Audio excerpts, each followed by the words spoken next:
if you could introduce yourself to the audience, how you're contributing, maybe a bit more of story based on your expertise, experiences, and your work. Well, thank you.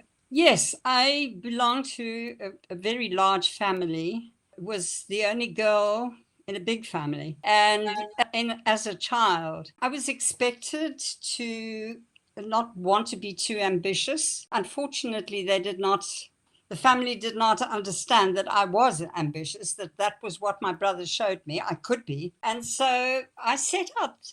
Initially, I wanted to be a doctor. However, my father said, no, no, no, that's not for girls.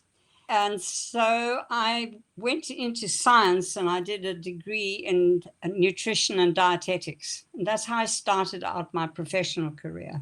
At the same time, I was also a musician. I kept with my music, and music has remained an incredibly important part of what I believe is important to us as human beings. We cannot do without music. Anyway, so I qualified as a dietitian. I worked for a while and then got married, had a family, continued to work on the side. Then as my children got older, I went back to university and I started a correspondence course, and I specialized in communication and psychology. And after my children left home, I then qualified as a psychologist. And I've worked as a psychologist for quite a long time, and then was introduced to the Gallup's CliftonStrengths tool. And what I loved about this is that it is based on positive psychology. For so long, psychology